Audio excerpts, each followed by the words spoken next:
Olá, eu sou o Marcos Ramon e nesse vídeo eu vou falar sobre a cidadania após a redemocratização. Depois do processo de redemocratização, não é incorreto falar que teve uma onda de otimismo em relação à ideia do que é ser cidadão. Então, pensar a cidadania se tornou algo muito mais viável, porque a partir de 1989 a gente teve a primeira eleição direta para presidente da República desde 1960, e de lá para cá, depois dessa eleição de 89, outras tantas ocorreram em clima de normalidade dentro daquilo que se espera na democracia. É claro que às vezes você fica mais ou menos satisfeito com o resultado da eleição, ou gosta mais ou menos da forma como o governo se comporta, e tem, claro, coisas que independem de gosto, que você vê na prática que são boas decisões tomadas ou são decisões não tão boas assim. Então, enfim, existem circunstâncias que são próprias da democracia, mas é verdade que a democracia por si mesma, ela nunca está fora de perigo, digamos assim. Então é importante cuidar do que a gente tem, do que a gente conquistou e seguir, de certa maneira, atentos aí o tempo todo para aquilo que a gente precisa ainda aprimorar. No momento atual, agora que a gente está vivendo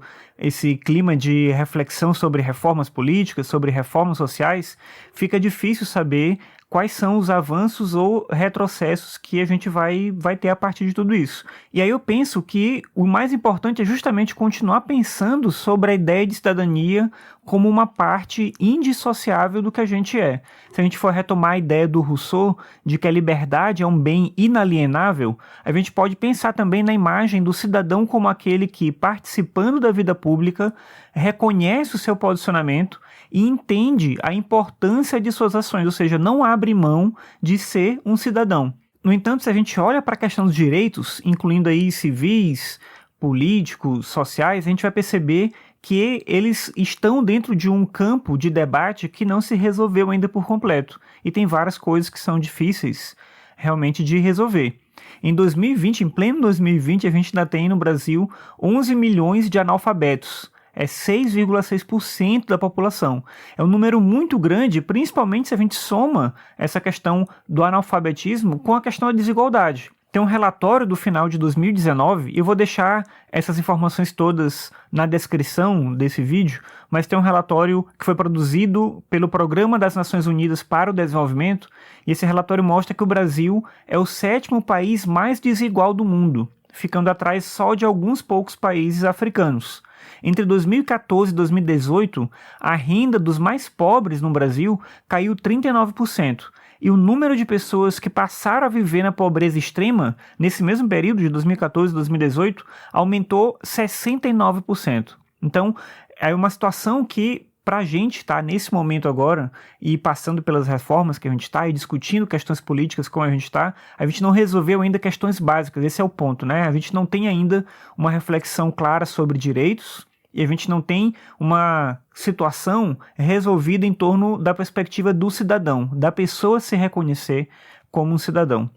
Se a gente pensar ainda mais, né, para outras situações que são, claro, derivadas do momento que a gente está vivendo, a gente vai perceber que nesse momento de pandemia, da pandemia agora causada por conta do Covid-19, as desigualdades elas se acentuam também em relação a outras coisas, né, tipo emprego, oportunidade de consumo, educação. Olhando o aspecto específico da educação, vamos pensar, por exemplo, na quantidade de pessoas que precisam agora estudar, mas têm dificuldade para acessar as aulas remotas, ou por conta da falta de internet, ou porque não tem mesmo recurso, não tem um smartphone, um computador, alguma coisa assim, ou ainda que tem essas coisas por dificuldade de utilizar esses equipamentos, de entender as tecnologias.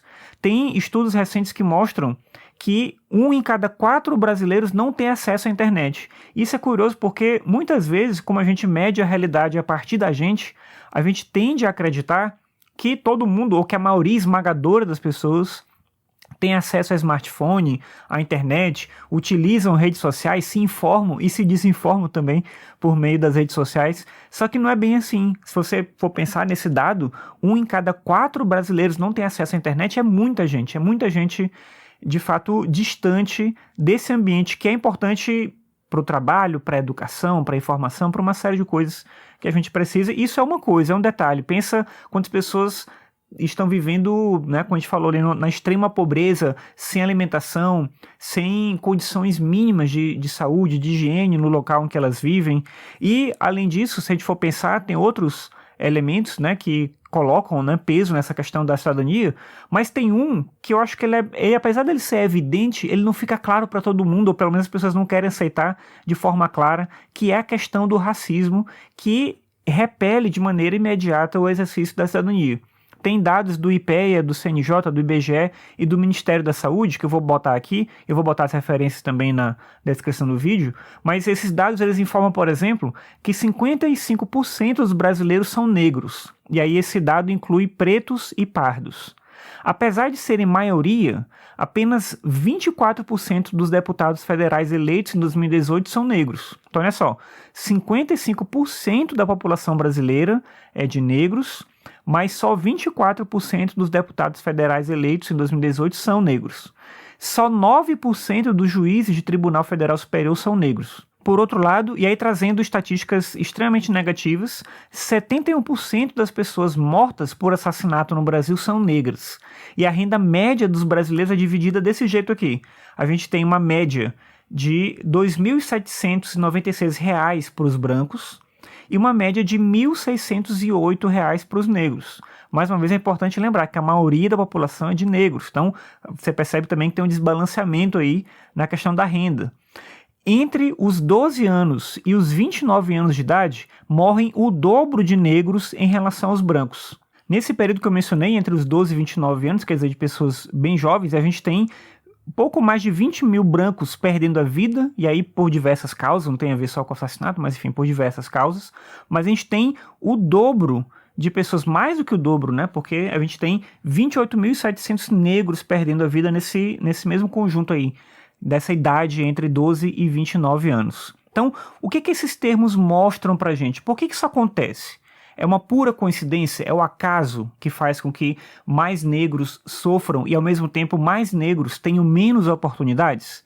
Não, né? Na verdade, é muito fácil identificar que a razão disso é o racismo que existe incorporado à nossa sociedade. E é fácil também entender que é difícil uma pessoa se considerar, se entender como cidadão em um país em que a própria população não se reconhece como visível em relação às suas demandas, aos seus direitos, aos seus desejos, e não se reconhece no mundo e que olha, né? Você olha para o lado, você olha para as coisas que você está vivendo e você não consegue se identificar com as coisas que estão ao seu redor.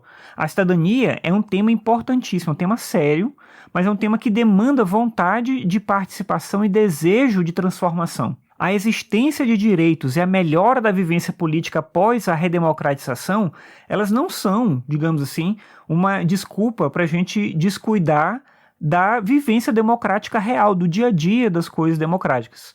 Porque é exatamente isso que implica na participação na vida pública e, em alguma medida, vai implicar também no exercício da cidadania. Para além de escolher um representante, que é uma coisa importante, mas para além disso, é importante que cada pessoa entenda que a política ela se faz em casa, na comunidade, na escola, na igreja, na relação com as pessoas que você convive, no mundo. Acontece o tempo todo, não está em um lugar parado, não está em um momento específico, não tem uma data certa para você vivenciar a política. A política, se a gente for pensar de maneira mais ampla, a partir de uma perspectiva de fato filosófica, a política ela acontece e ela existe por conta das pessoas. E o cidadão é aquele que tem consciência de ser parte desse conjunto que faz, vive e transforma a própria política. Não existe cidadania sem participação política, não existe política sem a figura do cidadão. Bem, obrigado por me acompanhar em mais esse vídeo, espero que você tenha gostado da discussão que eu trouxe aqui. Se você gosta do vídeo, eu peço para você se inscrever no canal, porque isso ajuda bastante. E é isso, obrigado pela sua audiência e até a próxima, tchau.